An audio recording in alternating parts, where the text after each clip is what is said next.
So we're getting ready to do our Decode Radio live. We are going to have our patrons from Patreon actually participate live.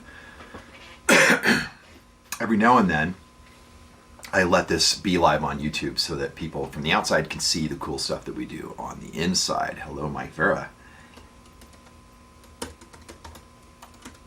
Hello, Mike. Love Mike. All right, so I'm basically not paying attention to YouTube, so I'm paying attention to Patreon and Zoom, and you guys will see in a minute.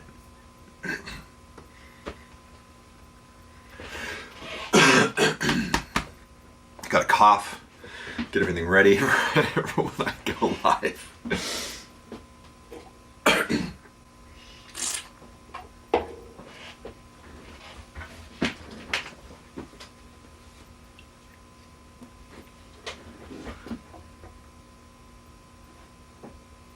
I'll put that right here.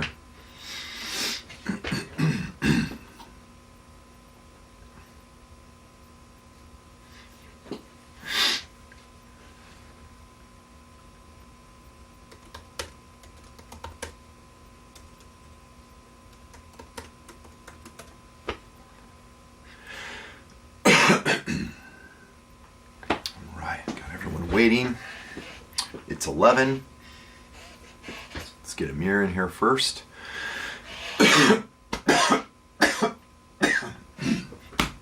Boy, got a little something going on my chest. It's extremely rare that I get sick, so I don't think I am. I think I just have a little bit of this, it's raining every day for fucking 3 weeks. Shit. Some moisture in my chest. Where's Amir? There we go.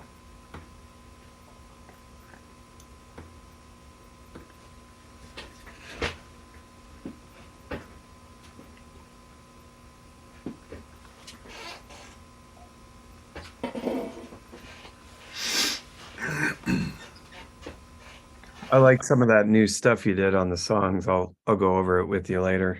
Oh, cool, good. Yeah, I'm around. I mean, hopefully me and Kate will be able to start tearing apart the office to turn it into the nursery today. And just because it's wet and rainy outside, why go out? So I can probably come back and hang. I mean, those 2 songs are pretty much done vocally now, so I could really start cranking on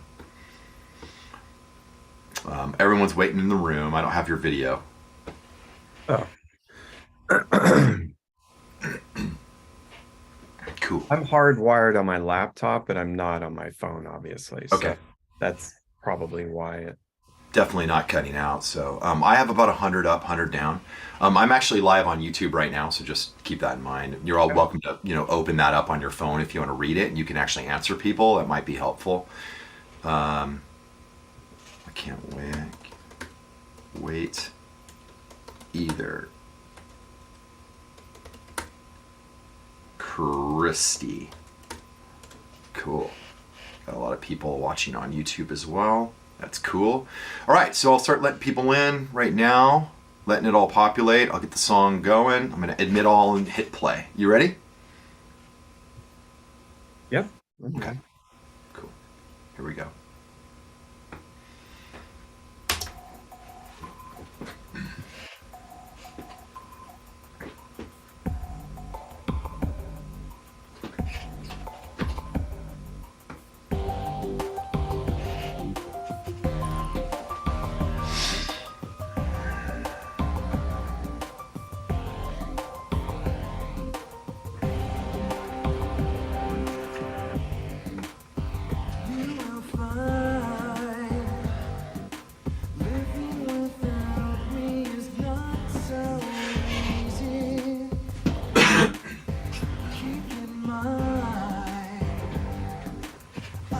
Just giving it a little time for everyone to get in.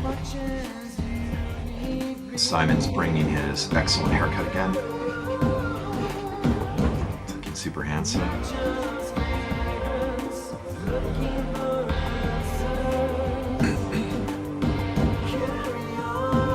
Cool. So Amir's also watching on YouTube. That's cool. And he's in here with us. Letting Everyone come in, more people are bopping in.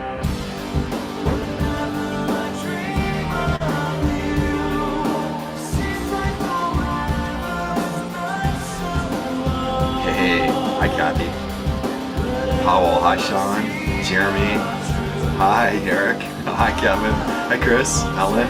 Oh my gosh. All our people are the best. I just love you guys. It's so cool.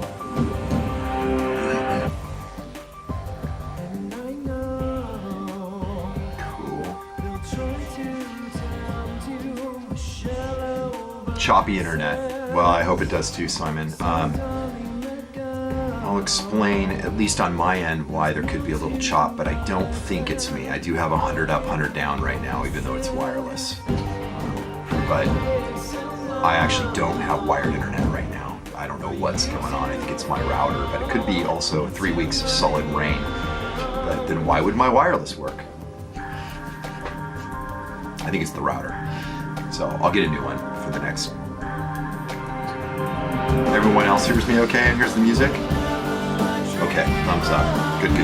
All right. More people coming in, so I'm gonna keep letting it play. Say hi to everyone over here.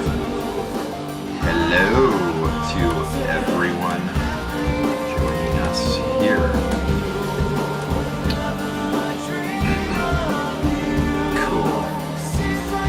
Christina, I'd love to see her pop into here. Even though I still get to see her here. I miss her living here in Southern California.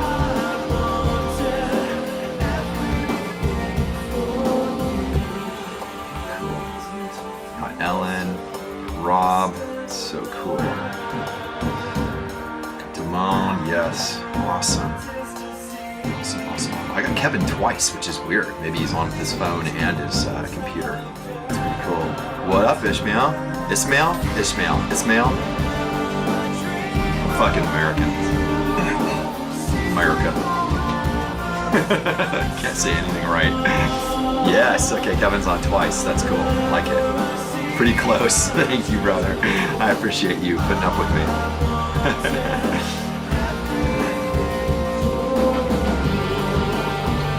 Solos. Yeah. All right, getting close here. 6 minutes in. It's so funny. People just keep pouring in, so I just kind of let it happen. All right, so yeah. Yes. Love this song.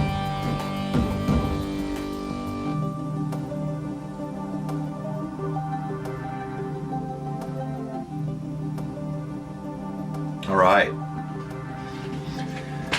So cool.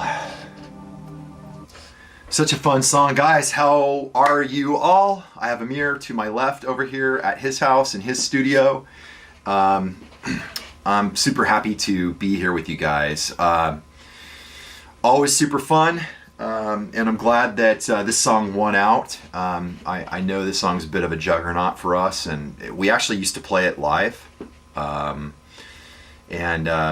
We don't as much anymore because, you know, a lot of our music has just moved so far forward. But I remember the first time we played this live, I think at our first show, and I was like, fuck, this song is really hard to sing live. It's just one of those like powerhouses on the chorus, and it's hard. But it's really fun, you know, towards the end, the solo and everything is kind of fun because you have to sing and play right into the solo and everything. So I always really enjoyed doing that. And it's going to be fun to break this song down. It's, lots of falsetto. You know, honestly, the falsetto is easier for me. It doesn't involve as much damage on the throat because it comes out of your head more. So, you know, that stuff can be easier for me. Oh, here are more people coming in. But yeah, the falsetto is, you know, you're jumping back and forth a lot. So it's hard and cool and fun. I mean, that kind of stuff makes it more fun. What's up, Keith? Yeah. So, you know, this is a pretty, as I was spending time on this yesterday, this song is big. There's a lot of shit happening. So getting this to work within an hour and a half, I know I never do an hour. So it was like more like an hour and a half and sometimes an hour and 45 minutes or two. We've even done over 2. I'm going to try and make it an hour and a half because I have other things I have to do, like build a nursery. So it's a big song. There's a lot of shit in here. So I think that we need some help to kind of deconstruct this. And you guys know about Amir's cousin Jim, or James Dare. Also does his own music project and everything. But you guys are probably people who are deeply into following us and kind of know the lore of who we are and who we work with. You guys know that we work with a lot of other people around us. And Amir's cousin James actually helped write this song. And the song seed, the idea initially came from James. And we kind of ran with it from there. Oh, there's Caitlin. And we kind of ran with it from there. And there's a lot of stuff, especially on our earlier material. James was someone who was really kind of coming in and out of our creative world. And that was very, very cool. And it's something that it's always fun to kind of bring these people in that were pivotal in helping us make these songs. So I think he's going to jump on anytime. He actually now lives in Washington. So I don't see him on yet, but or our time 11:15. Yep. Oh, I thought it was 11:10. Oh, I can tell him to jump on now. Yeah, that's no big deal. I can blabber. But yeah, I mean, I think that some of the initial song seeds came from. Here's Caitlin again. So we still have more people jumping in. I think the initial song seeds came from James, and I think it's going to be helpful to have him kind of. We'll start breaking this down because I actually see on here, I have a section open called loops. And I'm definitely curious as I get back in here and figure out how all of this started. I'm definitely curious how this came about. I know that once I heard this, I definitely started having this huge epic kind of vibe. And I think it's going to be helpful to have James and Amir kind of start breaking this down. So let me see if I can see if James is on here yet. So we just need you to unmute, brother, and turn on some video.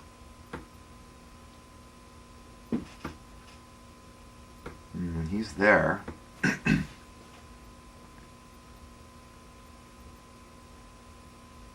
I unmuted. There you are. So let's get some video.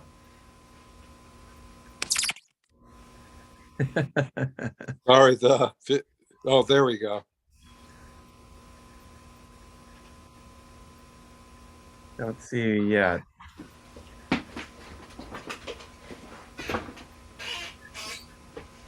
All right. As soon as we get some video, I'll get this going. I just have a blank face here. I'm not.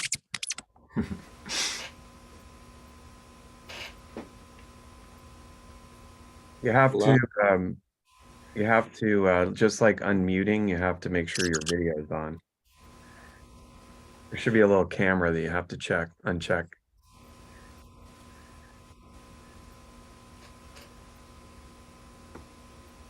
It has video filters on, but that shouldn't matter. All right. Well, let's see myself. Let's just move on. We can hear you. So. Okay. Cool. Keep working on it, Jim. All right. So Zoom is a vexing program. So we got James on audio, so that's cool. But I was just explaining that, this initial song seed idea came from you and probably Amir, but I think originally Amir had heard like the basically the kind of the seed of what this song, the initial idea that kind of made us think that this could be an epic track. And I think I remember when when Amir played it for me, he's like, yeah, Jim did this. And I was like, wow, that's really, really a cool idea. And it made me think, it just sounded very epic, and it was reminiscent to me of a lot of epic songs that I'd heard in the past. And that's when James has ideas and we latch onto it, it's typically something like this. It's something pretty grand and big, and this is like one of our biggest songs. And I was just curious because I'm in here looking at this breakdown here, and unlike a lot of our tracks, there's a whole section here separate from the drums that's loops. And I'm curious where this kind of started And is any of this like kind of like part of the song seed? Let me play it real quick.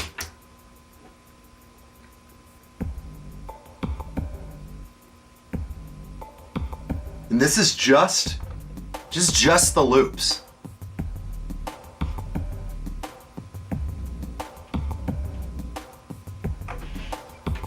So what is that? Well, I can tell you a couple of things. So I know when we first, I think one of the first things we did was Stranded with Jim, and I think, initially it was really just that loop that really, sparked the entire idea, and then we just kind of built off of that. I do think that Jim played a little bit of keyboards on that as well, but this song was different, I think, and Jim can correct me if I'm wrong, but I kind of feel like after we kind of did the first one that he kind of went back and said, "Oh, I kind of see what you guys are doing and what it is that you guys need." And I think he kind of knocked it out of the park with this one. Like he came back and really had a lot. He really had, the bulk of this song really kind of there, musically. And are you there, Jim? Yeah, can you hear me? Yeah, I can. Yes. So is that correct, what I just said? That's my recollection. Well, when Stranded originally started, it was more like a electronic DJ thing, and it had a full progression. But then which you immediately liked it, but then when we brought it into the studio, it wasn't quite working in the song structures, but you really liked that distorted loop I had, which followed the same chord pattern. Yeah. And so started the whole song off of that. And then on Stranded, I started playing a syncopated chord sequence. And so we kept that. But then But what I'm asking you is like that was the first song we worked on together for the record. Forever wasn't the first one. It was Stranded, right? Right. So I feel like we did what we did on Stranded, and we all kind of learned from that. And then when you came back with some more ideas, Forever really stood out because you had a lot of ideas. It wasn't just like, oh, I have this one idea. You had like a whole bunch of ideas. And and then I kind of was the one that was kind of filtering it before I brought it to Ryan. And Stranded was the first one that I was like, this could be something. I think we can turn this into something. And we did, obviously. And it was a pivotal song for us because I think it was the first time Ryan really sang in a falsetto voice, and it kind of like became kind of a thing. Because before that, I don't think you had really ever done anything like that. No, I think I remember that. And I think that when I did it, you were like, dude, you can do falsetto really good. And I think we kind of latched onto that. And I was like, oh, fuck. And I started, when I discover I can do anything, obviously I'm like a 12-year-old, I'll start doing it all over the place. And, it's a pretty powerful tool to have at your disposal. And I think on this song, we really explored it. So then, kind of learning from that, we moved on to doing another song. And when I heard the Forever idea, the music for that, I immediately thought, wow, this is really good. And you had kind of learned from our experience and really honed it more to kind of work at what we were trying to do with the band. And so this one was like a lot easier. And it's, to this day, I still think it's one of the best songs we have, as like a song, like a really good song, It's very straightforward. It's like a power ballad in a way, like an electronic power ballad. It was our power ballad. Yeah. But it's a great song, and that wouldn't happen without your help, Jim. And just to tell everybody here a little bit about Jim, he's a classically trained pianist. He's been playing keyboards and piano, as long as I've been playing guitar. We had actually started out doing music together, kind of fumbling through some things in the early days, some of which we've actually put out online, and I've even shared some of the things here on Patreon, some of these little song ideas, and some of the very first things I'd ever done in a band were with my cousin. And we've shared that with you guys here. So there's a lot of history with my cousin and I in music and electronics and everything. And so it's really cool. I know for me, it meant a lot to me to be able to do things with Jim, and for them to be so great, and for us to actually, create these awesome songs that were a part of our first album, which was a big deal for us. And so let's get back into what Ryan was talking about now, about as far as these loops on Forever. Yeah, help me out. Help me understand this. What is this, and why is this a separate thing from what we normally, because we normally have loops and stuff, but it's in drums. The fact that it's its own group is making me wonder if it was something that was come up with separately, or was it a drum machine and we separated out the sounds? Because this loop thing kind of set the tone for this song. I put that in there to start the song. And then, because I was really thinking a big track like Shout by Tears for Fears, something Phil Collins. Phil Collins. Yeah, all the stuff that we love. And so that's how it all started. And I just started adding chords over the top of that Jim, I think I just keyed in on something. Very, very reminiscent of Shout. That's super cool. I actually didn't realize that. And then the bum, bum, bum, bum is what the toms did too. So it just it was very organic the way it came together. That's so cool. That's so cool. Yeah, I didn't really hear that. I felt that there was some reminiscent feelings, and it isn't, obviously it's not Shout, but it does have that feel. And what we did with it is so different than Shout. It's just such a cool thing that you can have a song kind of influence you, or sort of open a door into creativity. And we obviously do that a lot. You hear a song and it kind of turns on something inside of you, and you use it as a way to get into something new. You know what I mean? What is this? Why are the loops separate than the drums here, Amir or Jim? Well, I sent the separate stems to Amir after he said he wanted to use the track. Got it. So there was like 20 tracks or something on that. Yeah. Already. Yeah. So if you guys can see, so this group up here, so the loops and drums for us are typically kind of all one and the same. We're dropping those in, on top of each other. But the reason I keep going back to it is I just feel like this was pivotal in us, coming up with what became, Forever. And I hear it throughout the entire song. Like even when the drums are, there's a whole load of drums laid on top. I'll show you. Actually,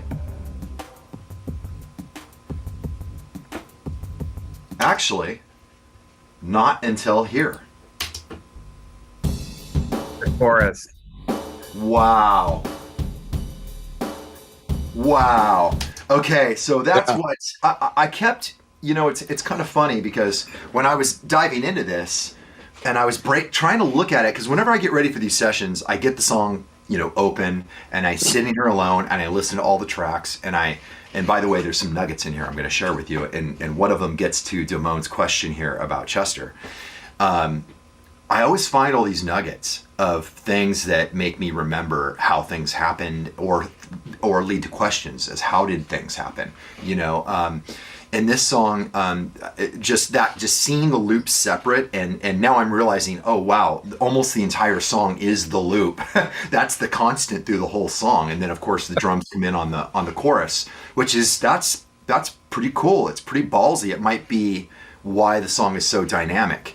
But I definitely really, now that I'm seeing it, I'm almost I can tell that I have like a bit of excitement inside of me, because I feel what I felt probably when we were doing it, when there's just this loop and there's this beautiful vocal and all this kind of building, and then actual drums come in, and I think it just gets so big, and I think that there's not a ton of opportunities in a song to do that. And I think that this is just one of those songs where it's rare for us to just not have drums. for an entire fucking beginning of a song, and then the drums come in. Well, we actually kind of built this song like Maestro. Because Yes. Maestro actually started in a very similar way, where I had like a little loop and I had that little, do do do dee do, that keyboard part that was actually done on the microchord. Oh yeah, yeah. Right. And so there was like this simple kind of beat, but then it builds into a big chorus, right? Which was, I mean, we do that a lot. We've done that a lot over the years. More in the beginning, not as much now. No. Now we're kind of, well, I guess we did it with like Stronger Without You is kind of like that, right? Yep. That's and it turned out great. Yes. Maybe we need to go back to the drawing board. Oh yeah, well, certain songs, they just kind of dictate that kind of style. It's like that dynamic big rock chorus. It's a big rock chorus. It's a power ballad with electronics. Yeah. So, Maestro and Forever are those kind of big power ballads on our first album, and they've stood the test of time for sure. I mean, Maestro, we still play that song live a lot. I mean, Forever, I think we would. It's just kind of a slow song, and a lot of times, it's slower, I should say, than Maestro. A lot of times we're in a set where we just don't really want to slow down. We kind of just want to keep the set moving, and occasionally we've played it though. I know we played it in the beginning. We played it quite a bit more. Yeah, we did, because it's a good song, and we didn't really have a lot of songs. Yeah, and we only had 10 songs, so yeah, I mean, we only had like 10 songs that we could play back then. So gotta play them all. Yeah. Everything but Stranded. Yeah, but it's fun because I remember a lot of that stuff. In the early days of programming, the live drum feel, we used to use, I think, BFD, or there was another program that I can't remember what it's called now, but BFD was one of them, and some other thing where it was like you could actually program drums that sounded like they were real drums being played by a drummer in a studio, instead of just simple samples, right? It was an entire drum kit. And we utilized that a lot on this first Julien-K record. I mean, to this day, of course, we still use these techniques. Yep. But, this song in particular, Maestro would be another one, but not all of them had those live drum type feels. They were more programmed, right? Like Someday Soon and Technical Difficulties, where it was just, it's all programming. But this was one of those songs like Maestro where we really made it sound like a live band. So it was also pretty pivotal in our sound and the sound of that first record, to bring that element in. And it was like, it was really cool. I mean, this was a great song pretty early on. I mean, the chord progression is totally up Ryan's alley vocally. And he had a very good subject to write about. I know you're going to get into that later. And I remember actually sampling her. She's actually on this song. Later on we can show those little samples, but yeah, there's some fun stuff in there. I don't even remember half the stuff, so it'll be interesting to see some of it. Well, there's a couple things that you just referenced that answers a question that Simon asked, which is really good, and it's do either one of us have a drum kit at home? And the answer is no, we don't. We go to a studio to record real drums if we do it. Like for Edema, for instance, once we do pre-production and we figure things out, we take Edema to an actual, a studio. Not that this isn't an actual studio. This is a fucking recording studio. This is more than a lot of recording studios have. But what I don't have are isolation rooms. I don't have a room I can set drums up in. We could set them up in here, but that's not the way you do it. You got to be separate from it. So we do go for a day. Usually we'll do a day in a studio and get drums and even guitars and stuff. And we program all of it. I mean, to be honest with you, all this live drummer shit it's all programmed. And we're pretty good at it, between, especially Amir's excellent at it, Fu's great at it. And the drummers that we do work with can also come in, and we have pad sets here. So when we need the feels, yes, we can mimic it and we can do a great job, but it's kind of fun sometimes to have Elias or Galen or Eli or Frank or any of the guys that we played with, or Bobby Hewitt even. He hasn't done it yet, but that'd be fun. in the studio, and we can go through a bunch of the songs, and they can play and embellish on it, and that ends up to being what we kind of do live as well. Mhm. That's a very, very cool thing that we do, and I have the little drum pad thing right over there in the little tech closet, and we break it out, and we can just play with sticks, and it's definitely. Or sometimes, we just use the pads like I play on, the little Yep. Akai pads. Elias can Yep. come in. He's great on drum pads. I'm sure Mhm. we've had everybody in there at some point or another. Yeah. Sometimes I'll just bring, whether it's Eli or Galen or even our Ricky came in and did Oh some yeah. that, Yeah. just have somebody come in and just say, hey, we've got some, drum patterns kind of going here. Can you add some fills? Yeah. Just make it feel like what a drummer would do. Yeah. And a lot of times that's what we do, and we just have them come in and add some spice, and then we go through and kind of pick and choose what we like, and then and apply it. And then you get this feeling of, like there's a real drummer, which for certain songs is great. And then other songs, we don't want that. We want it just to be really sound programmed, almost robotic. We want it stiff. Yeah. And there are, like for instance, a lot of this new dark mode shit. Yeah. It's programmed. There's not even a fucking guitar on it yet. So, and there might not be one. It's an interesting exercise. One thing that speaks to what Amir is saying and to working with Jim, our technique is we take time. Even though we're working really hard on getting this new dark mode stuff done, and we are actually very close on a handful of songs. As of yesterday, I finished vocals on a couple, which is a big fucking deal. I'm usually the last. I'm the one holding it up a lot. We layer, so we kind of we paint a little bit, and we have the painting there, and sometimes we walk away every day, and then another week later we'll come back and we'll put another layer of color on, and we'll put another layer of color on, and then we might go back in and paint over a section, and then that might change the colors, and we color it again. And it's the same with drums and adding, fills and adding hi-hats and adding loops in, and we just kind of let it breathe, and we take some time. And it reminds me of some conversations I had with Jason offline about creation and working on new music, and this whole new, I got to get a song done every month thing that we all endure right now. And I had just had talking with Brandon about it as well. I think that even with this new reality, our reality is probably going to be that we're going to take a long time on songs. I hope to get it shorter and shorter and shorter, of course, because you have to. But I think what we'll do is probably bake up a batch of songs, and then we'll keep baking that batch, and we'll never ever have a period of time when we're home where we're not baking the batch and we're not painting. That way there's always a load of songs ready to be finished.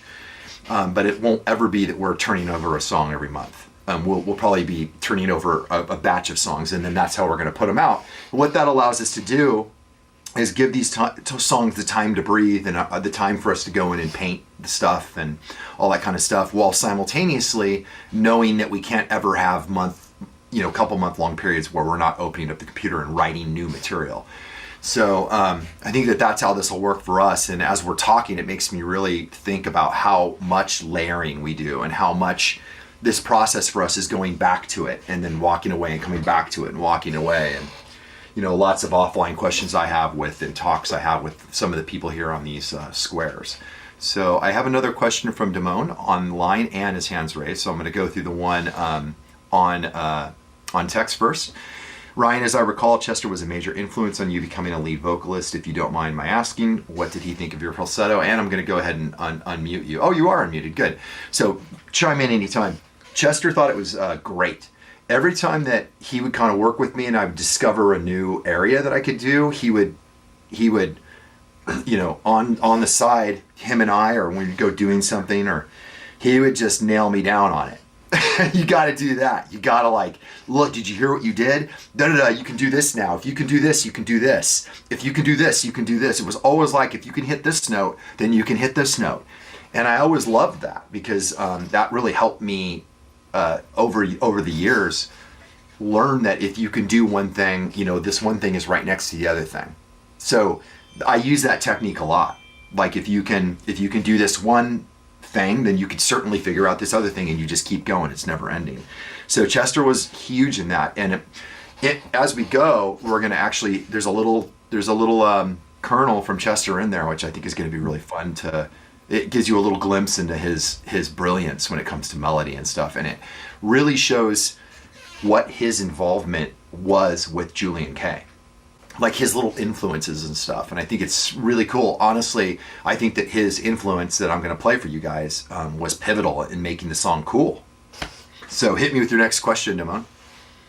So, okay, can you guys hear me okay? Yes, sir. Absolutely. Okay. Excellent audio as usual. Oh, thank you. Let's see. Where was I? Oh yeah, the drummers. So, so in the chat, we're all going back and forth over our method. I see. I'm catching up now. So my question is, does having a live drummer, or does acquisitioning a live drummer slow down the recording process, or well, obviously it enhances it, but from a Gantt chart timeline perspective, does it have it to slow down the process?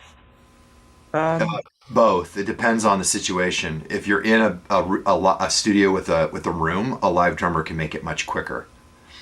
If you're in this situation, it can slow you down. Usually what we did, and hopefully this will answer your question, Devon, because we've done, depending on all the different projects that we've worked on over the years, in Orgy initially, on the first album, it was all programmed, and then we did add some of Bobby on top of it, but it was mostly just to get cymbals, hi-hats, and things like that we just overdubbed, right, on the first album with the V drums. So there were like electronic drums, there were actual real cymbals and hi-hats and all that kind of stuff. And some of the recording, like we did actually have Bobby play the V drums, like on Blue Monday and things like that, and Stitches, and there were, actual V drums. And then we did add some samples and things, and we built upon it. So it was really a crazy hybrid of like some, a real drummer kind of playing on top of some programming, but then, not really real drums. If that makes sense. And then on top of that, adding samples on top of that. So it's pretty complicated. But like for the second record, we did it, we kind of programmed it, but then we actually went in the studio, and I'm talking about the second Orgy record, and we actually had Bobby play the whole record. Like he actually played live drums on top of it. But, the songs were already pretty well put together. So just having him on top of it actually enhanced it and made it sound more powerful, like the way like we sounded live. And that was the idea, was like, now we kind of know what we sound like since we've been playing finally, because we hadn't played a show ever before we ever did the first Orgy record. So that was also a hybrid of programming and having Bobby play on top. And Bobby's a great drummer, so it didn't slow us down in any way at all. He actually just made it better, and it made it more exciting.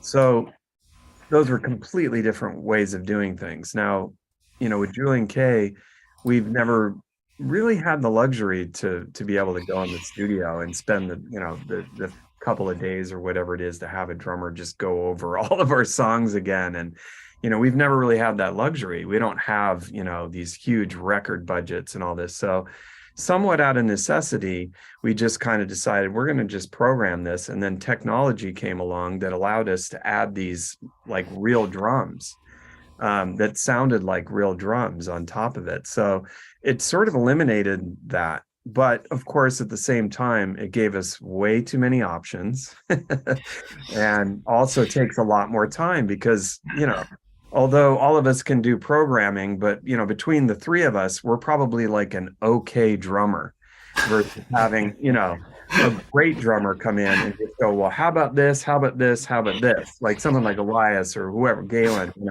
just someone who's a fucking badass drummer would just come in and give you like 10 different ways to play it in like 5 minutes. Yeah. And then you would record it, But for us, it's like, yeah, like I always say too, a lot of times, like with the bass playing, it's like Fu and I become, or even the three of us again, between the three of us, we're like an okay bass player. Yeah. But, we make it work. And So I hope that kind of answers your question, Damon. But yes, it can go both ways, really. I mean, you can really go down a rabbit hole with it and waste a lot of time. And sometimes it actually is a time saver because you just have a great drummer and he can come in and just fucking knock it out. I So think it's an interesting comparison because we're so directly involved with Edema, obviously. And Amir's working deeply with Edema as well. And it's a different situation because it's an actual full band, whereas Julien-K is largely, Amir, Ryan, and Fu. And none of us are drummers, and none of us are actual bass players, but we have to do it all. We have to figure it all out, and we work with other people. But it's a with Edema, when you write an idea and you get everyone in the room because everyone's really good at what they do, it's a few minute process, and really you're just going like, okay, let's just do that part and then make it go into this part. It isn't like, figuring out everyone's parts. There's very, very little of that because each guy is so good at doing what they do. And that's the advantage of having a 5-piece full band versus the band with Ryan, Amir, and Fu, where you're having just a few guys have to figure everything out and bring people in when you can. There's nothing wrong with either one. I'm not complaining about it. I'm saying it's just the difference between the way it works. And Simon had another interesting question, and we have gone over it, but it's and Kathy hit it perfectly. Have you ever written a drum or an instrumental track electronically that a real musician couldn't keep up with live? Yeah. Thank God, Amir and I are pretty good. I get surprised sometimes because I never really think of us as like good musicians. I always think we're struggling constantly, but we're pretty good at like, we create this stuff and kind of push it, and then live somehow we just walk up and we just play it. And I don't know how sometimes. Sometimes I'm just shocked. Amir will do a crazy solo-y thing and then right into like working an iPad, running triggers and samples, and I'm just like, oh, okay, well we just did that. That's cool. But Technical Difficulties is a great example of a song when we did that and the programming went to where it went, and the chorus is bananas. And we were like, we don't know what we're going to do live. We were like, we don't think that this is really even going to happen. And Elias came in and auditioned for the band and played it perfectly the first try, and didn't just play it perfectly, he scared us. I mean, I didn't think a person could do that. And Elias played it. He didn't just play it, he shoved it down the audience's throat every fucking night for 190 shows. He actually made it better. He made it better. Yeah. I wish that we had brought him into the studio, after the fact, because I think it really would have taken it even to another level. But Elias is a great drummer. There's no doubt about that. And I still wouldn't mind having him come in on something in the future. Yep. And he has come in on a couple of things. We just haven't worked with it yet. Definitely. Yeah. Actually, you're right. Yeah. And some of that Trump Echo stuff, there is, Elias did contribute some stuff to it. Yeah. I think that Elias would, we've talked about, he's very open to playing with us. We're super open to playing with him. We've obviously done a couple dates with him.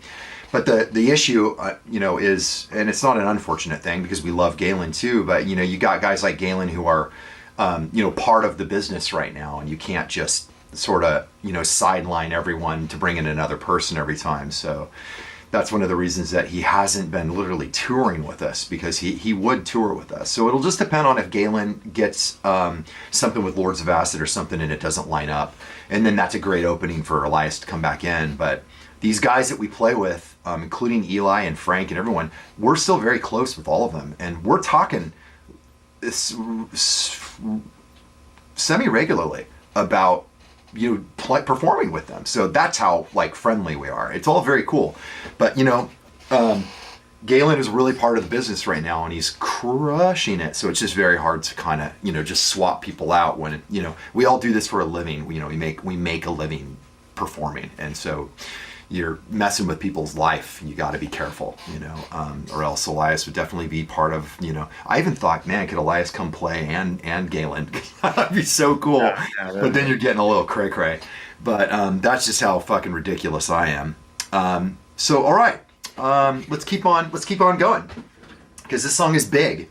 So I'm gonna do some stuff here. I'm gonna play The whole bass track, okay? I'm not gonna isolate everything yet because I gotta get through a lot of material here because this song is big. Let's see what we got here.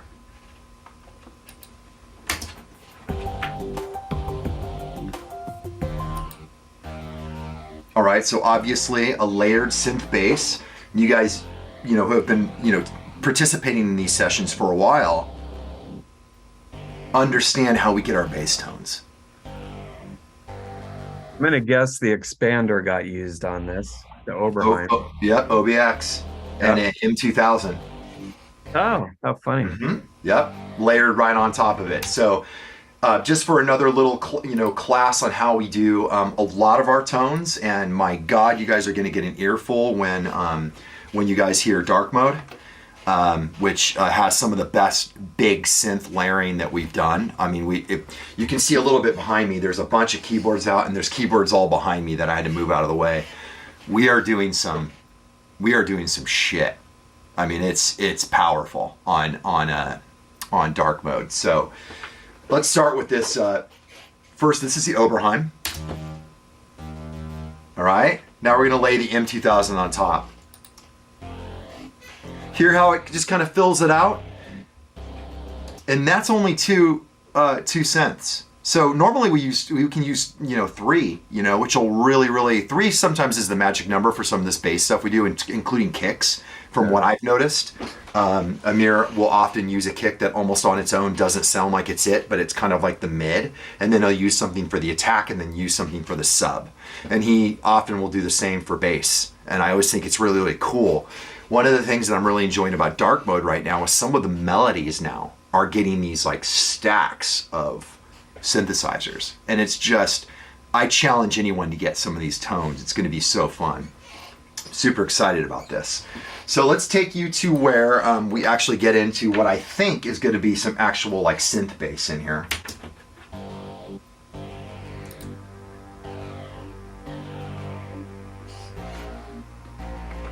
Obviously, when the guitars come in, you've got that. Super cool. What's doing the holding note? Because it just says synth bass. Oh, weird. Yeah, it doesn't see. I'll solo it for you. I know. Good question, right? That was my original bass pad. Oh, what was that, Jim? That's a really good sound. And why don't you give that piece to us? Yeah, it was it was like my little fatty or something like that. Oh, yeah, okay. Oh, little fatty. Oh my God. Makes sense. So, but I think that legato note comes in on the chorus, right? Yes. Yeah. So that just that's the final piece. No, it's the pre-chorus. Oh, the pre-chorus, right? Yes. So here we are. Let's hear it together. Just kind of fills it out.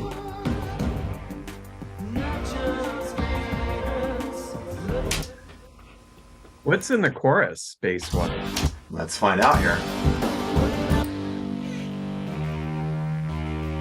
It's an MS-20. Oh, we added the MS-20. Mm-hmm. Old vintage chord. Mm-hmm. Interesting. Dude, I think an interesting thing here is as I went through this, you hear this chorus and you think it's this big guitar tone. Wait till I play the guitars. Mm-hmm. It's not.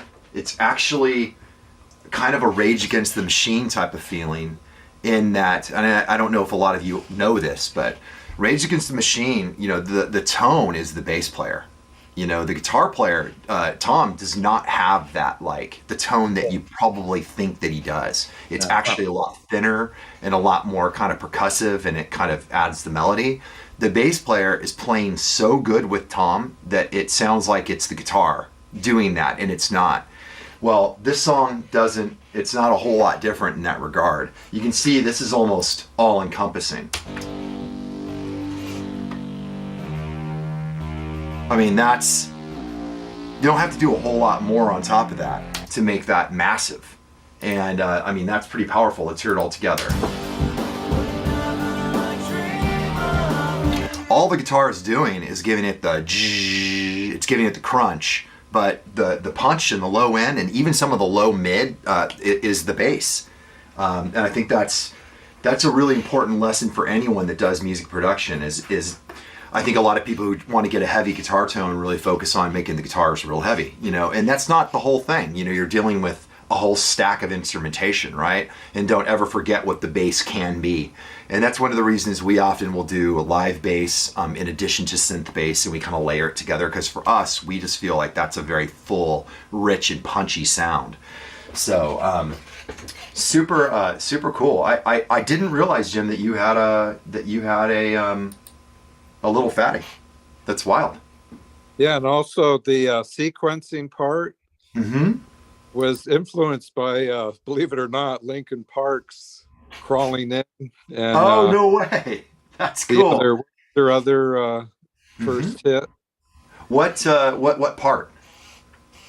The sequence melody section that's sort of at the beginning, and it sort of goes through the whole song. It's sort of like a fast sped up "Crawling In." That part. Yeah. That's super cool. So then let's get into that then. I think that's a very, very cool thing. And now that you're telling me all that, I can actually hear it. I can hear those little like kernels of influence. I think that's cool, because Tears for Fears changed my life. When that came out, I was just like, I was in 5th or 6th grade.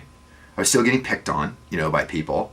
And liking that song was definitely made me a homosexual. And that's when I first started kind of like becoming a little bit comfortable with like, yeah, fuck you. This is the music I like. Like, fuck you for picking on me, for whatever it is you think about me and all this kind of stuff. And, I grew up in a town where, that kind of stuff was not okay. And I was wearing the Tears for Fears, like, banner with pride. I dug it. And I thought it was the best thing ever. I mean, I couldn't get it out of my head. And that was not a popular position to have. And, Linkin Park, I think, was certainly that anthem for, any Linkin Park song, especially in the beginning, was that anthem for a lot of people around the entire world and in modern times. And I definitely, that song for me was fantastic. I mean, I just loved it. And now I kind of hear the influence. Yeah, and the working title was called "Tears No Fears." Yeah, that's right. I forgot about that. That's hilarious. So where is that little sequence? It comes in about 8th bar. That there, yeah. So what ultimately made this sound? The operator synthesizer in Ableton. Wow. It's really cool for back then. It was super creative. Who on earth doesn't love this? Dumb people. I mean, it's amazing. I mean, that just makes me think of a song. I love this kind of stuff because it kind of opens my imagination, you know what I mean? It just makes me get ideas. And then listen to this, the OBX plus the MS-20 comes in. Wild. Let me hear that soloed.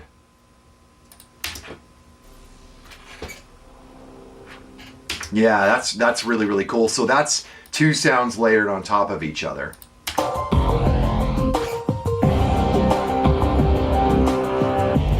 Super cool.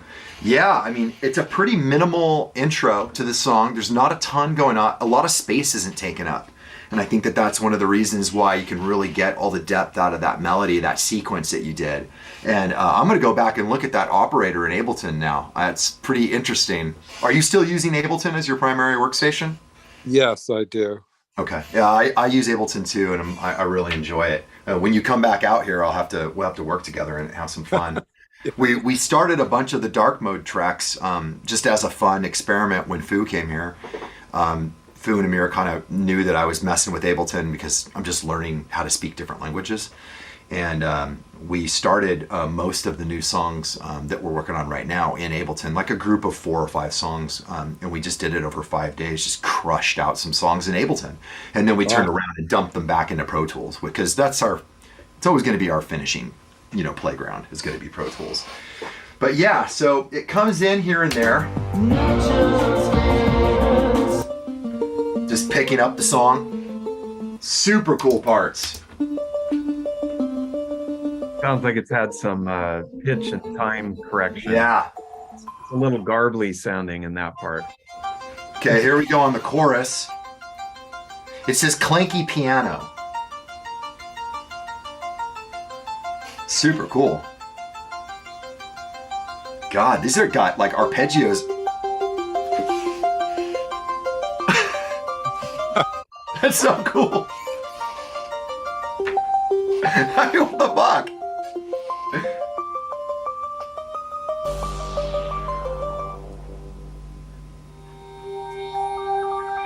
More little sound effects. Oh, Yeah, you know this is where just that like came an.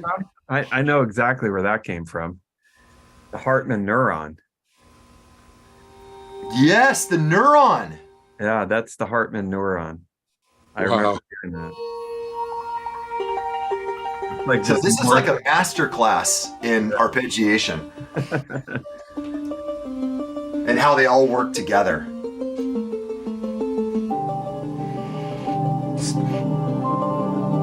Underworld is what it says. yeah. Super cool. So let's hear that Underworld sound real quick. It's the coolest thing. I love this kind of stuff.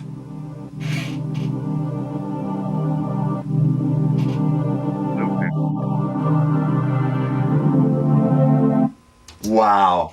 That was my tricky and Goldie drum and bass chords. Oh, wow. I really like it. I really like it. So we have, and I see your hand up, Damon. I'll get to it in 1 second. So towards the end here, there's some hits. Let's find out what they're in. That's the Oberheim.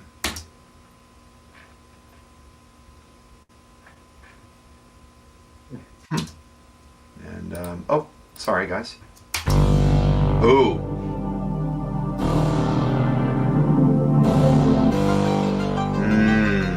Building the end. Very big. Yeah, the expander is probably one of the fattest bits used for bass sound. Pretty much used that on the entire first record.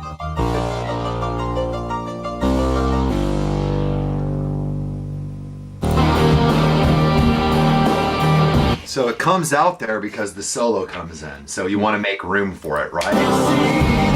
Everything's big. It's all stacking. All stacking.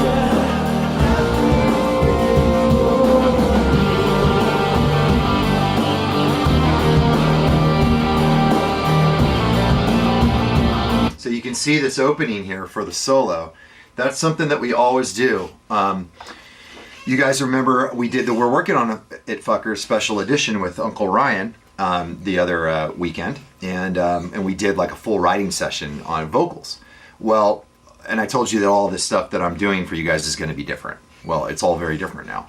One of the reasons why is because we wrote an even better melody, and you can't have that happen when a vocal thing's happening, right? So those vocals had to go away. So the song changed radically, and it's much, much better. But those kind of choices are choices that a lot of artists don't make. And you have to make those choices. You know, you can't have a lot of competing melodies happening at the same time. So even though this stuff is super fucking cool,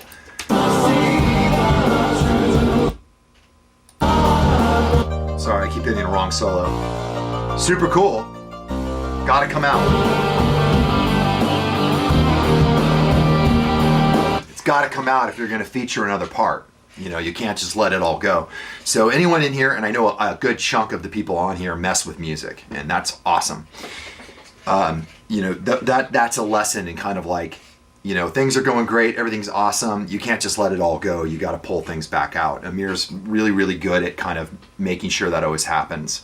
It lets me relax a little bit and just kind of be creative. And I know that some of those parts can come out when, because he'll see he'll hear the conflicting melodies, and I think that's super cool. Let's see here. All right, I'm going to. Oh, there you are. Hey, Damond, hit me. All right. Cool. Hey, quick question. Have any of you guys, okay, so you guys threw a lot of synthesizers out there, but have any of you guys worked with, were any of those FM synthesizers? I'm pretty sure that they were, but were they, or did I Well, miss I it? think that Logic plugin is probably supposed to be kind of like a FM synth. I don't know. Jim would probably know better. I've never used that one, but no, I don't think anything on this song was FM. It's all subtractive analog stuff. Well, actually, the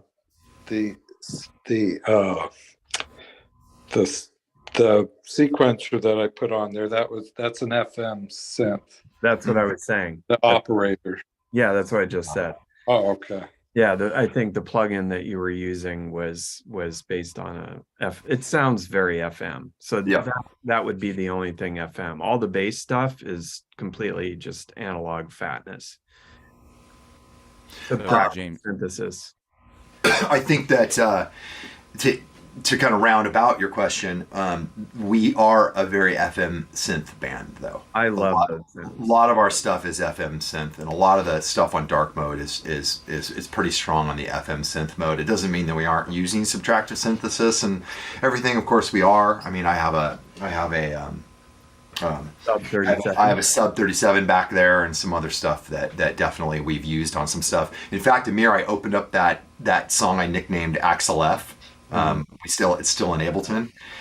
Dude, that thing is where Fu he got the sub 37 to almost sound FM, the way he made it like sharp sounding, and he synced like all three of the sync. He did some weird thing. It's so dope. I'm gonna have to fuck with that song some more because it's such a cool idea for dark mode. We just haven't broken it out and gone further. But yeah, Damone, a lot of the stuff that we're attracted to is FM synth, and a lot of the synthesizers we're using right now surrounding me, and you guys can't see it in the camera or in the shot, is FM synth. For sure. Everybody who's on here is going to have to learn all these terms, because the other thing we use a lot of is wavetable type synths. Now, Yes. we don't have, they're all emulations now, of course. They're not, it's not the real old school wavetable synthesis, but we have a lot of keyboards that actually emulate that as well. And I just broke that out on one of our new songs, the Wave State by Korg. And also, I think, can't remember or not if that other new keyboard I have, I think it does some wavetable stuff as well. But I'm a big fan of like those kind of percussive type of sounds that FM does, and of course on Maestro, those bells, the doom, doom, doom, doom, doom, that's all FM stuff that we did. It actually took me a really long time to find the sound that I was hearing in my head for that melody, the Maestro melody, those bells. It ended up being a Yamaha, a piece of gear by Yamaha, who, basically created the best FM synthesizers in the beginning. But yeah, and even on the new stuff, like Ryan said, we're using a lot of the Digitone by Electron, which is, an emulation of an FM synthesizer. But there's just one of the best sounding emulations I've ever heard. It's amazing. It's cool because I don't know, for me, I'm always looking for unique sounds. It's not that I want those, a lot of people covet like Roland 808s and Roland 909s, and they want, all the original classic stuff because they want to sound like they're from the 80s. Like they want it to specifically sound exactly like that. I've never really wanted to do that. Like I prefer things that sort of work like that, but they sound unique and can create sounds that you haven't really heard before. And I hope, and I think that we've achieved that on a lot of our songs where, you hear those, not just the basic bass sounds and whatever, but those sort of signature sounds that they're little things. They might just be like the Hartman neuron made that one little sound in that song, right? I mean, that's a crazy keyboard. I won't even go into that, but to get those special sounds, and we used it in like Eviscerate was a song that the Hartman neuron, there were a couple of key sounds on that song that you just could not get anywhere else. And it just really sets a tone for a song to have those types of sounds, and that's something that I know that we all really look for. And that's why even with the new dark mode stuff that we're doing and trauma echoes and everything, like there's literally an entirely new palette of keyboards in the studio. Yeah. That we're working with and that we've never used on any of our albums. Yeah, exactly. So there's just a lot of new, fresh sounds, and it's isn't it shocking, Amir, how it's all this shit is expensive as fuck to do, and we're not in Orgy anymore generating a couple $1 million a year. We're an indie band doing this indie thing, and somehow I'm looking behind me and next to me like 5 badass keyboards show up like somehow over a year and a half. We cobble together these rad new tools because we just have to have something inspiring to do this with. You're reinvesting. Yes. Yeah. You're of course. That's all that there is to it. I'm constantly doing that. I mean, I spend a lot of time, and Ryan knows this, I spend a lot of time finding these things, looking for what that sound is going to be. I do a lot of looking online to demos to hear like people demoing these new keyboards that come out. When I can find them in a store, I will go to the store and I will really play around with it. And a lot of times that's like pretty much instantaneously. I'll get on something and I'm like, nope, that's not doing anything for me. People love this particular keyboard, but it's not doing anything for me. No matter what I do with this thing, I'm just not getting anything interesting. And then I'll go to some other thing that might actually be totally cheap and not even expensive. And I get on it and I'm like, holy shit, like this thing's amazing. Like I'm already starting to write a song right now. Like that's what I look for. And, I do spend probably way too much time chasing gear. It's chasing tone. Yeah, it's a passion though for me. It's definitely something that I really like doing. It's one of the things that makes you creative. I think it's important. I mean, that's just part of making music for you and for us. It helps the band a lot. And there's things that we all do that helps us think of the things we have to think of to make the thing happen. I think that what you're talking about, Amir, dovetails a little bit into answering Sean's question, and it's a really good question. Is doing guitar synth better or worse than regular synth for finding sounds you like? Hope that makes sense. Actually, it makes a ton of sense. And I would, before Amir answers, because he's the authority on it, I'd say it's both. It's different because, Amir was always looking for a way to do something differently.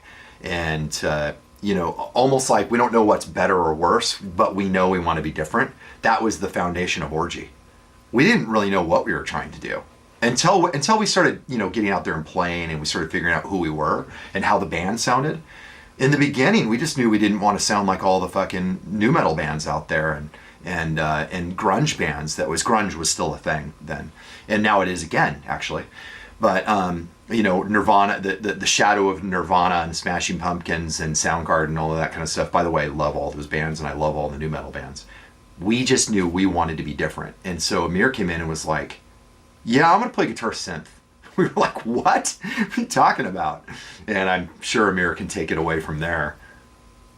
Yeah, I mean, the thing, unfortunately, the guitar synth thing, I think I just had kind of a perfect storm at the time. I'd actually been messing around with guitar synth since I was in Rough Cut, but it wasn't cool back then. Like people thought it was really lame if you used a guitar synth. And I actually used guitar synth on the second Rough Cut record, but the band wouldn't let me credit myself as doing that. Like I couldn't put that I played guitar or guitar synth or whatever because it wasn't cool. And they actually vetoed me because I wanted that on there, because I did actually play on quite a few songs. There's actually quite a few things on that record that I used my rolling guitar synth on.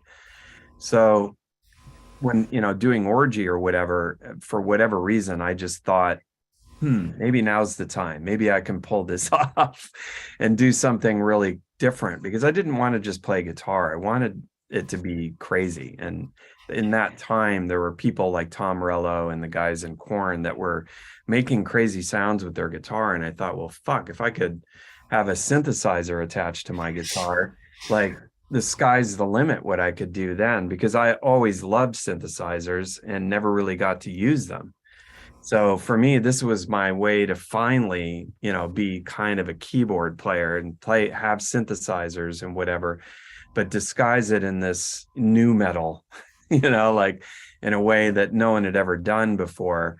And, they were pretty limiting. I mean, when I first got it, I only had the original Roland 700, and then I got the GR30, which really opened up a lot. I was able to do a lot more with that. And then eventually I was able to add synth modules that I could trigger off of the GR30. And that again took it to a whole nother level.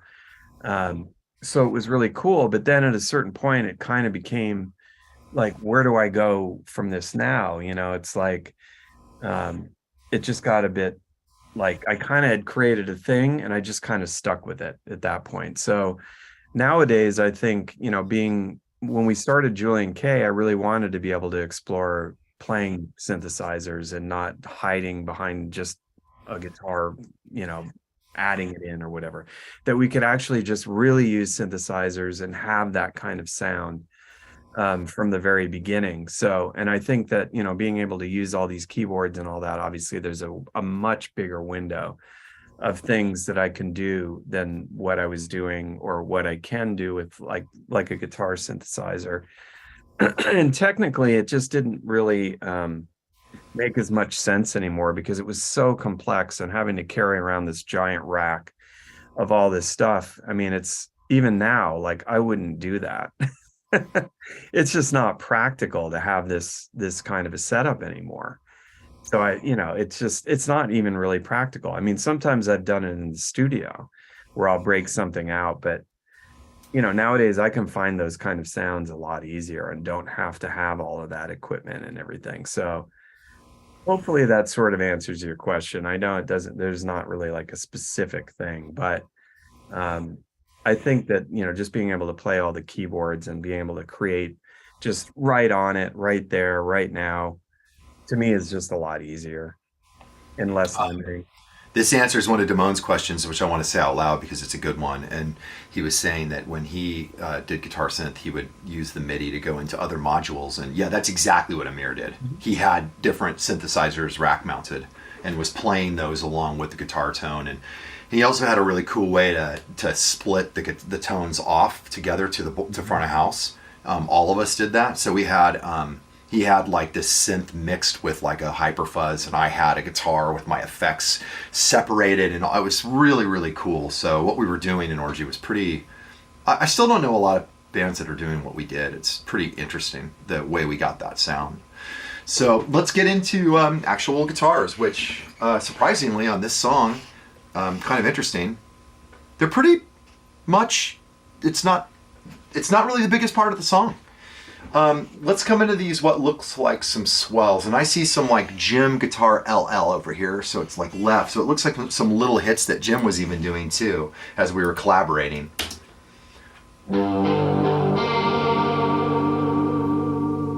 Super cool tone.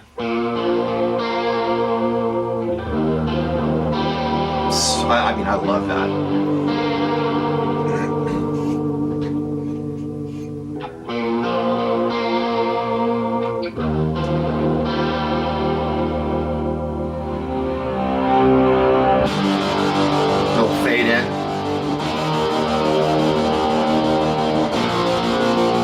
That's a big guitar.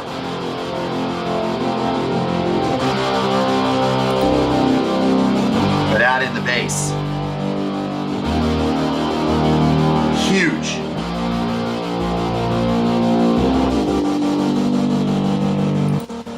So you can see what I mean when I say it's honestly next to that bass stack. The guitars are actually not the biggest thing. It's pretty crazy. These are obviously classic tones for us. I mean, that's just great. Sounds amazing.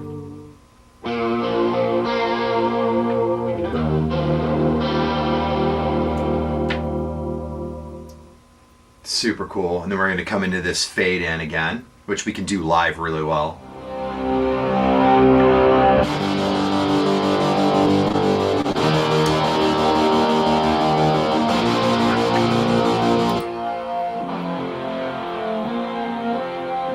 Looks like some original Jim guitars. Yeah, those were I think they were actually played on keyboard though. Like Oh, they were like a weird like sample or something. So he kind of played that. wild. That is so cool. Yeah. Wow. Super melodic, super big. I mean, God, that's insane. That's keyboard. So here's this gated guitar. Yeah. You could do that a lot, actually.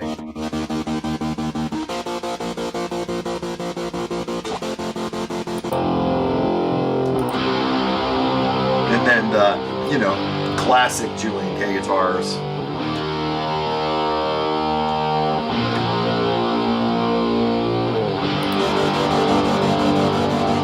So, funny story. Oh, by the way, Jim had to go, so he said bye to everybody, and was super stoked to be here. And thanks for listening and all that. He had to take off. I think, and I could be wrong, but I'm pretty sure that these guitars were reamped in the basement of Telescope. Oh, wow. Yeah, we did that in the basement of, yeah. Mm-hmm. I think they were.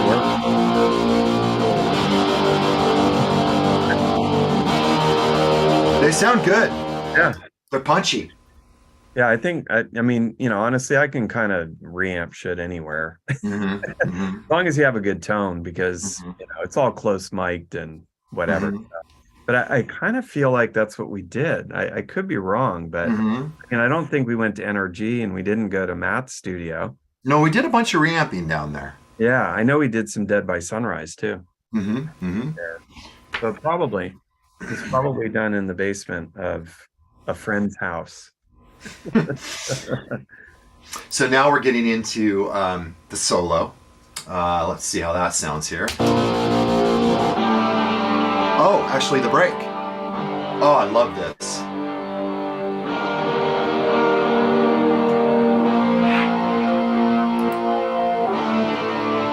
Wow, Jim's stuff is just so cool.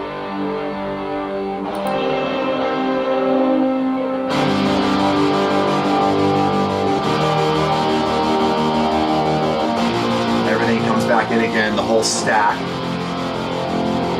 Now, coming up here towards the end, lots of these little treats left in here too. We definitely did like a very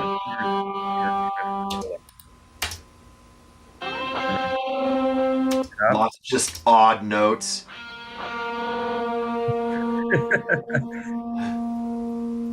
Yeah, this song has a lot going on.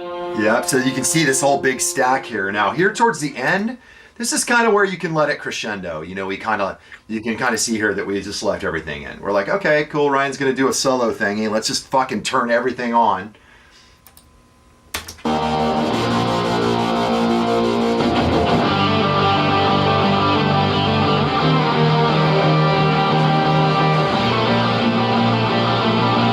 Chug as well. Yeah. Almost clean.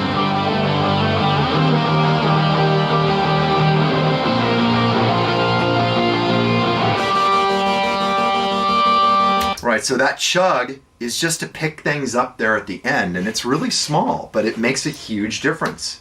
This. Not even heavy distorted. It just is another element rhythmically to add in there, rhythmically and harmonically to add in there. Interesting chord. I did that part. What's that? I think I did that part. I think so. Yeah. And then here's the solo. Not super often that I do solos, but when I do, they're always like this.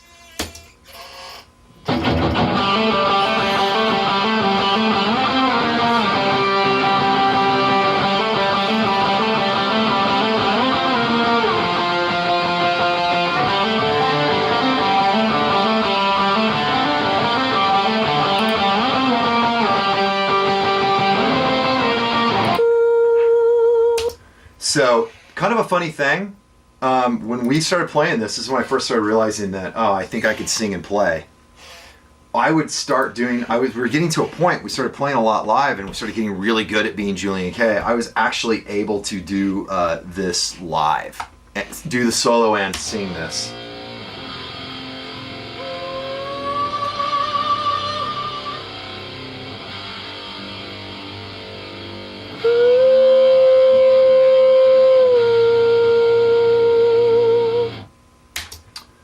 So, oh, sorry, I once again the wrong part. So yeah, this I was actually doing this live, which is insanity.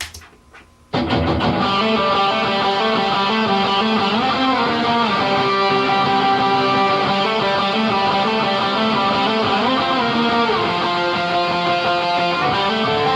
my God, did I forget how to fucking solo tracks?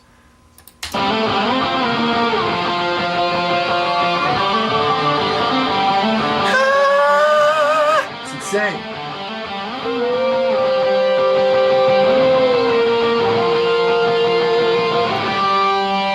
So I actually got to a point, and I probably do it now, but when you're playing the song a lot and you're playing live a lot, you just start getting to a point where you can just start singing and doing complicated shit like that and still hitting these notes and everything. And I used to love doing this song because that part would come on, well, I'm gonna fucking nail this part.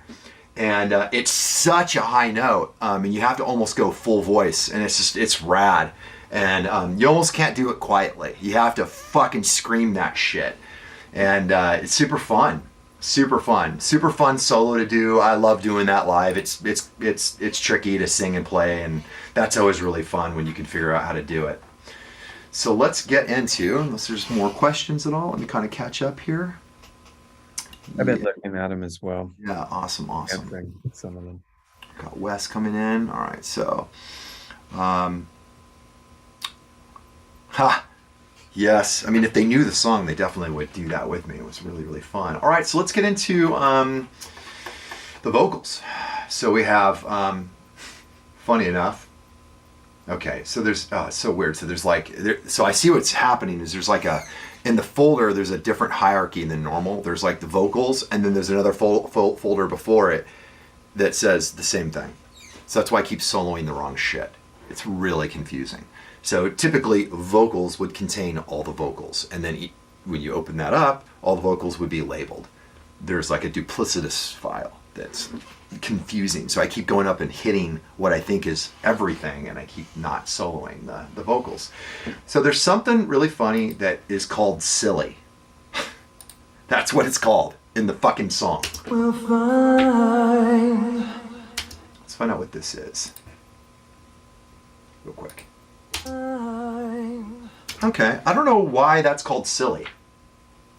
You guys can see the track is named Silly. And it's just little hits, I guess I did. It's super vibrato. Maybe they were making fun of me. Yep. Yeah, okay, so... Yeah, that's me. Yeah, you know, it makes me think that these guys are just over it because my vibrato is probably hard to deal with. Always getting flack for my vibrato, so I get it. So they called it silly, and I think they added it here and there as little punches. So let's go ahead and hear. Here's basically the dump of the main vocal, and it looks like it's probably, this could be actually. Let's hear it. It could be 2 tracks, but I don't know. You will find. Ah, that's 1. Living without me is not so easy. Keep in mind, I need you as much as you need me. Not just vagrants looking for answers. All right, now, clutching your balls? Yes, absolutely. Tricky falsetto. Barely hanging on for life.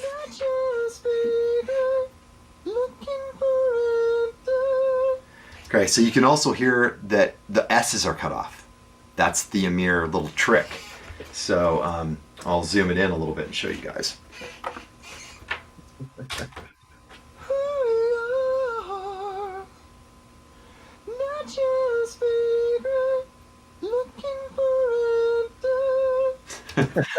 Looking for answer. Not just fake. It's just looking for answer. I can't even do it. It's pretty funny, but if he was to leave all the S's in there, what you'd be hearing a lot of is it just with the effects and everything, it becomes an S-y thing. So you have to de-S it. There's programs that do this. There's a lot of, this is a big deal for vocals. So you have to de-S this shit. So let's go back in and hear it together. This is obviously, I discovered how to do vibrato, and I fucking broke that shit off.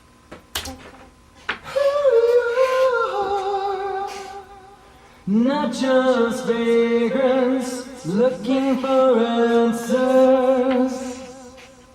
Carry on. It's not like life's this crushing nightmare. So double that falsetto all the way out. And thank you, Christina. That's awesome. Ryan's so helpful. Learning a lot about performing on stage. Yes, the S is a big deal. It's really a big deal, and I'm super sibilant. You guys can hear it in my voice. When I say it, you'll understand now what I mean, because I have very prominent S's even when I'm talking. I just have that kind of sound to my voice and pronunciation. It's just the way I am.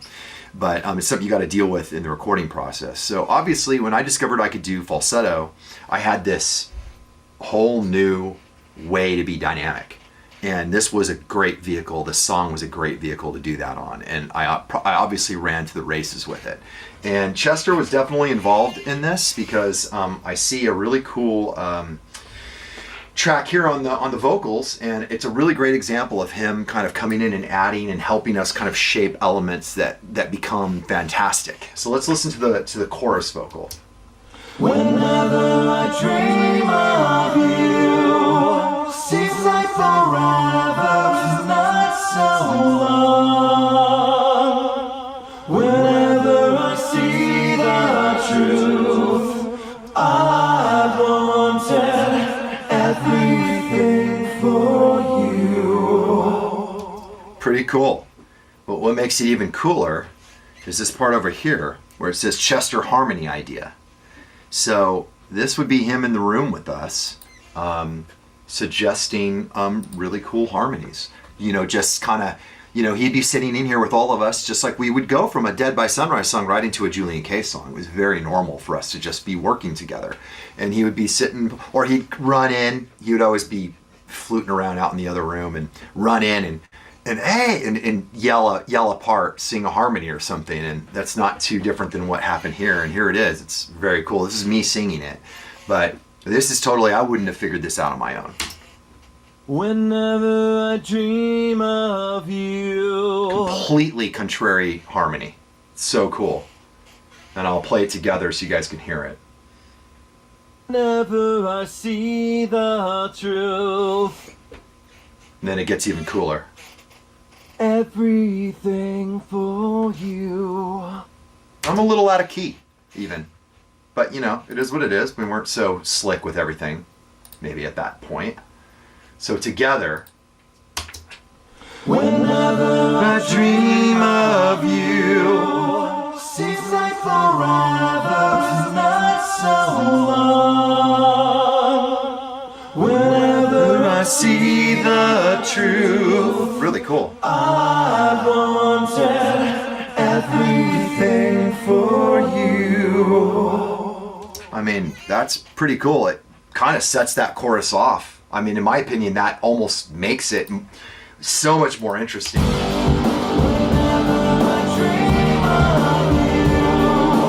And when you know it's there, you can really hear it, and that's the influence of Chester.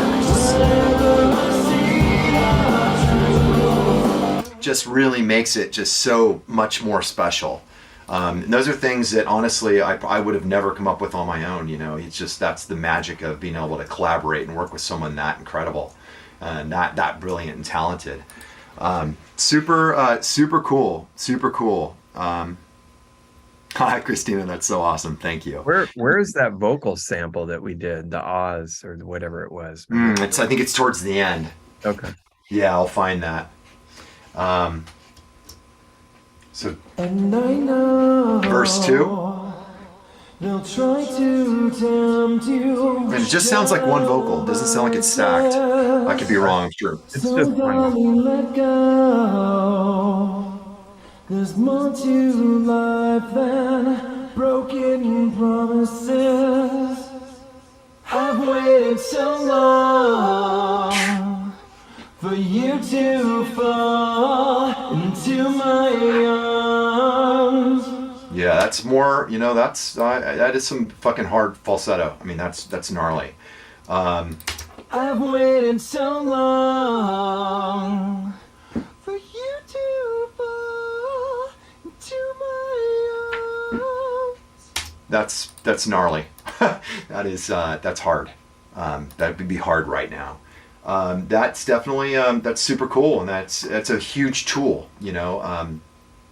It's a good thing in a melodic band like that. That's a fun tool to have in your tool chest, to be able to hit notes like that and add those types of layers to the songs.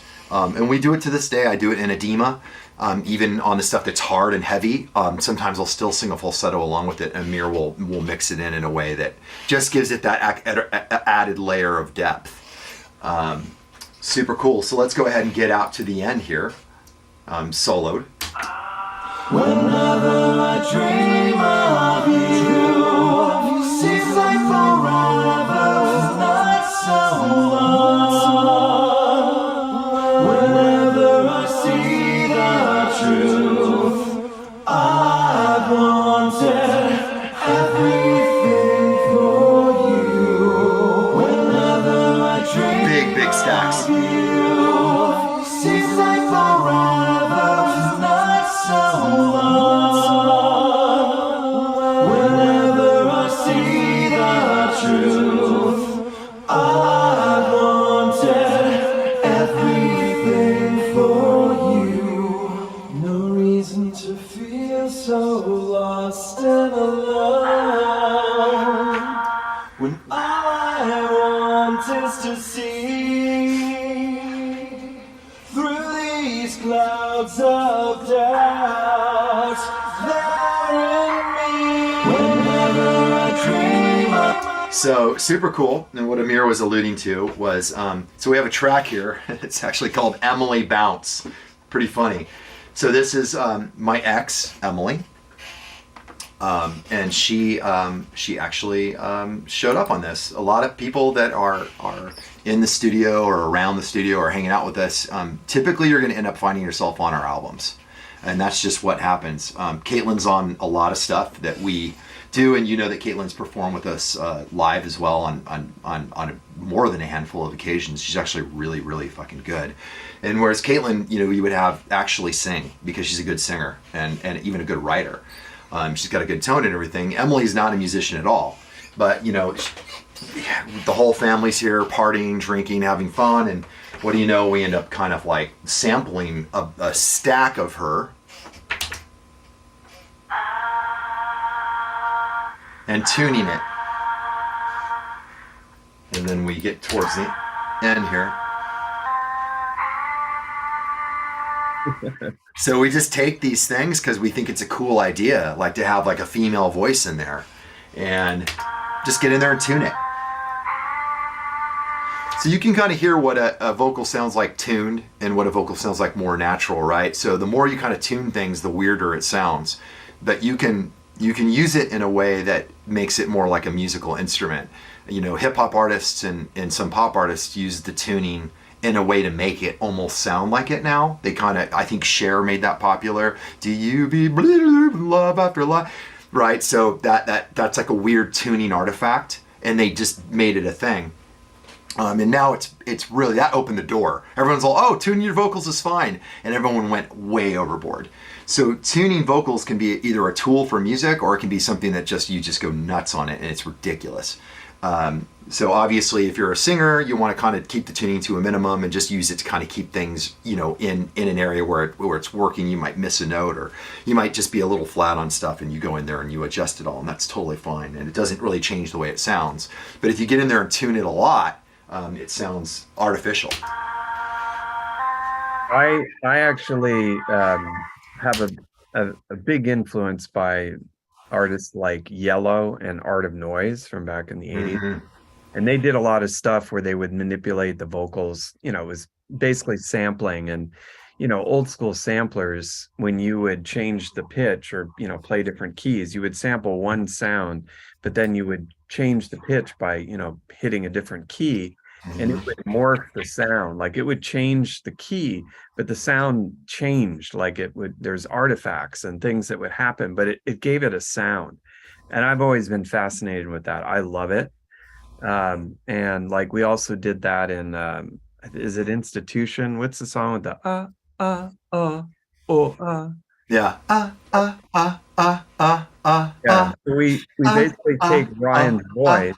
Yeah. He and does, make it an instrument. yeah, and then make it into almost like a patch in a keyboard. Mm-hmm. And then it gives it a unique sound because it's not perfect. So each note that you go to sounds harmonically different. It's got a different tone to it, a cadence, I guess, or something you'd say. But I love that, and I love using it as an instrument in a way. And that's what we did that there with Emily. She came in there and did her best to do the little part, and then we just manipulated it into a part, which is fun, and it makes it again unique, and no one else has that, because it's a unique sample that we created, and yeah, it's fun. I think anytime you can interject humanity into the process, into a song, the more humans you can get in there and human sounds, I think the better. I think the more unique. Obviously, each human is utterly unique, so it's super cool to be able to do that. And I think it's one of the reasons we do a lot of, if there's people around and we're in the mode, there's a good chance that we're going to put up a mic and we might need you to do something. It's something we do a whole lot of. There's clap tracks that we do. Keith knows this too. We get everyone together, and there's just something about getting the energy of people in the track. I think it does something. I don't know what it is. I don't believe in magic and shit like that, but there is probably some science behind magic and the concepts that we call magic and vibe and feeling and stuff like that. I'm sure there's something that it does to have, different elements of humanity in there. So. Right on. So guys, we're getting, as usual, I'm over on the time, like way over. But who wants to take a stab, or who has an idea as to what this is about? And I'm going to share the screen real quick. And I'm sure that it almost seems like it's easy to figure out what it's about, but maybe the exact real meaning is not as apparent. Let's give you guys a minute to raise a hand if anyone wants to, because if not, I can just go into kind of explaining it, because it's a pretty cool song. It's a very, I don't want to give it away. I'm giving you about 10 more seconds. Oh, yeah, cool. All right. Hit me, buddy. Hit me from Luxembourg. Oh, you're muted. Right, how are you? I'm wonderful. How are you? You know how I am. I'm cool. I'm surviving. I don't want to fall into the trap, but I'm going to do it anyway. Do it. To me, it pretty obviously seems to be about preparing to leave a relationship, but it may not be with a person. However, the bit that throws me is where you're talking about whenever you see the truth, and that's what I'm looking forward to you explaining. But to me, in my simple mind, the rest of it is about just pulling yourself together and making preparations to walk away from someone, even though you wish you could make a really good future with them. Wow, that's one of the best analysis that you've done. I mean, it's deep, and there's elements that you pull on that are actually there. That's really good. It's really good. It's not right on, but there are elements of truth, so much truth in what you just said. All right. It's what I'm doing right now. So yeah. Oh man, well, I'm good. Yeah, it speaks to you and speaks to that. Yeah, all those elements are in there. All those elements. Anyone else? Woo! Hit me. Uh-oh. Pete had his hand raised. Do you want to unmute yourself, Pete? Yeah. Sorry, I yeah. raised my hand because I just assumed if I was called on. Oh God. So I think just from listening to this a whole bunch of times, it is about preparing to leave a relationship, but it's not a relationship with another person. It's sort of a relationship with sort of like, it's made out to be like an addiction, which you can have with another person, but I think it's more like a drug addiction or some other habit that you're really trying to break. And it's from the perspective of the person that you're trying to break it, or the thing that you're trying to break it with. Because, you know, it's as if the drugs have something that's like enticing about them, that they're like, hey, I just want what's best for you. I'm just doing the right thing. I'm really just here for you. And without me, it's going to be a fucking hard time. Wow. I mean, you guys are pulling on elements that are almost deeper than what I would have even probably told you. That's really good. And now I'm going to explain that even more. You guys are both hitting on deep truths within the lyrics. Great job. Mr. Kevin. What's going on? I'm not gonna like piggyback on what they said, but like something that I've always kind of noticed about this song and Maestro and Spiral is they kind of feel like they're like Act 1, Act 2, Act 3. Because like Maestro's like within the song. Well, like melodically they chain together, but lyrically, like if you look at it in the order you put it in Death to Analog, it kind of makes sense. Mm-hmm. It's like Maestro is like, you know, you're manipulating me. This one's kind of like, I still care about you, but it's like, and then Spiral's like, it's the end, it's death, you know, death to Analog, death to this relationship or what have you. So, just an observation. No, it's all very, very good. So that's great. I'm muting you out of love. That was very, very good. Is there anyone else before I fucking put all that together? Okay, I'm gonna go for it. All right. So let me stop the share. Do you guys want me to leave the share on while I'm doing that? Okay, I'm on. Okay, so all right, you guys were really honestly kind of diving even deeper into the actual meaning of the song than I was even going to dive into. So this song, I was in a long-term relationship, and I was, for the first time in my life, the concept of being with someone forever was becoming an actual thought to me. So it's not necessarily just about like her, it's about the things that a lot of the things that you guys brought up, all those inner struggles and all the vices that I had, through the lens of addiction and all this different stuff, even before I really acknowledged that I'm a major, addict. I was, in a situation for the first time in my life where I was considering the idea of forever. Like, what is it like, or what does that even mean when you consider like a forever, relationship with someone? And as I'm kind of going through and describing it, I'm describing the elements of what life is like and the issues in life and the things that you have to deal with. And, is this idea of forever, is this something real? Like, is it realistic for human beings to be with one another for the entirety of their lives in modern times? Human beings live a lot longer now than they did back when forever was a thing, right? You might have gotten married when you are, or whatever it is, you made a commitment to be with someone forever when, in the Middle Ages, and you're, that meant like, it could mean like 17 years. You know what I mean? Now it could mean, 70. So that's kind of more of a mundane analysis of it, but I was kind of contemplating what the idea of what forever would mean with someone and when you love someone and so on and so forth. And it isn't necessarily just that person, it's the concept was becoming more apparent to me that this might be something as I'm getting older. Is this something I want to look at? And I'm kind of looking at it all through the lens of addiction and all the things that were going on at the time. And you will find that living with me is not so easy. I mean, it's definitely, I'm a alcoholic, drug addict, bipolar maniac. And it's not a walk in the park, even though it might seem like that up front. Keep in mind that I need you as much as you need me. That's kind of a sweeter thing that, I'm not perfect.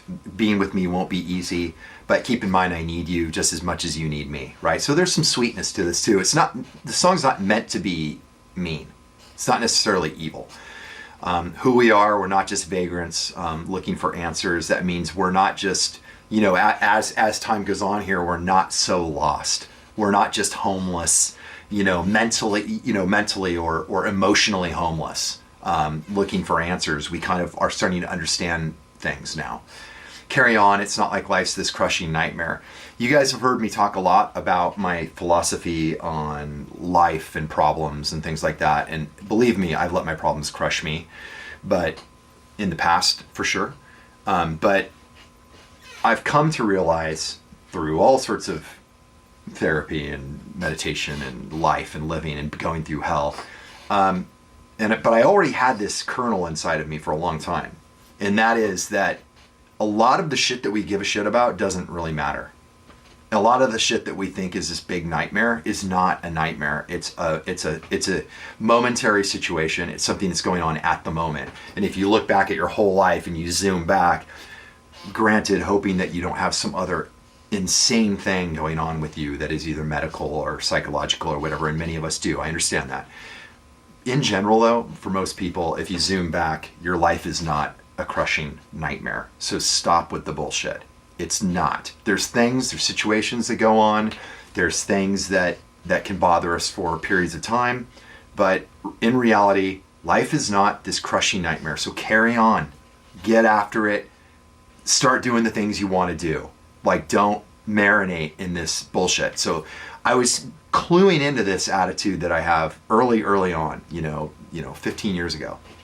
I was cluing into this thing that all these problems aren't real. They're not really, none of it's that big of a deal. You just got to do what you want to do. And then it gets into a little bit sweeter concept. Whenever I dream of you, it seems like forever is not so long. So if you've ever loved someone, if you think of them, you think forever is actually not that long, right? It's a sweet thing. And these are things that I never used to think. I used to think like, a couple of hours was a long time. It's not. Whenever I see the truth, all I've wanted, everything for you. So this could almost be a mythical person. This could be the concept of someone that could fit that role. Obviously right now I'm in a long-term relationship and I have a child on the way, and this would apply to them. So it would apply to my unborn daughter and my love. You know what I mean? That's what this song kind of encompasses.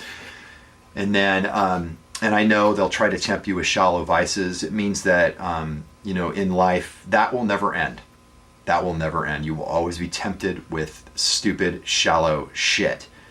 So darling, let go. There's more to life than broken promises. That means that everyone is not a piece of shit and every promise is not going to be broken. Kind of sweet. I've waited so long for you to fall into my arms. So that's kind of a romantic notion, right? That's a romantic notion of a person or thing, falling into your life, into your arms. No reason to feel so lost and alone. All I want is to see. That means that there's not a reason to feel the way you're feeling. You aren't alone. And all I want is to see is basically just kind of wanting to be enlightened through the clouds of doubt that are in me, right? So that's just the state that I've been in for so long, is just doubting everything, and you want to kind of get clarity through that, right? So there are concepts. The concept of accepting a long relationship with a person or thing, and kind of breaking through the doubt that is this in our heart, the cloud, the fog of life that's always there is definitely the themes of this track. So in some ways, it's kind of positive. Of course, I reference a lot of my issues, but I think that people can because of those dark references, I think that it can apply to a lot of situations like Simon brought up, and I think it actually can mean that it can be applied to that. But it is not the most negative track, and it is about my first consideration of the concept of being in a forever type of relationship, whatever that might mean. And we've all been in probably multiple relationships like that where you thought it was going to be forever, right? You don't like become actually have a committed relationship with someone with the intention of it ending, correct? Right? So never. But many of them do, and occasionally they don't. And I always thought none of it was ever permanent. So it was a kind of a new concept to think of things like that. And now that I'm in a situation now with a kid coming and all that kind of stuff, I think the song is it's even more appropriate. It's even cooler, So, anyways, that's what it's about. I'm digging all the comments you guys are leaving in the chat. Super, super cool. So, guys, thank you so much. And over here on YouTube, you guys as well. Thank you so much. Everyone's talking on YouTube. That's awesome. So every now and then I do these publicly so that the people that aren't patrons can see what we're doing on Patreon, and they can always join us because it's actually really fun to be in the Zoom with us and talk and hang out. I love it every weekend. Thank you guys so much, and we'll see you next weekend for We're Working on It, fuckers. And thank you guys. I see all these messages popping up. Thank you very much. And everyone on YouTube who were allowing you to see a glimpse of what we do in Patreon. You guys can join us on our Julien-K Patreon. We do events like this all the time, and they're very, very cool. Very, very special, and we learn a lot, and we discuss a lot, and it's a pretty fun way to spend a Sunday. And we do it every Sunday unless we're on tour or we have something crazy come up. So, all right. Thank you guys so much. Thanks for tuning in. Bye. I appreciate it. Love you all. Have a great long weekend. Yes.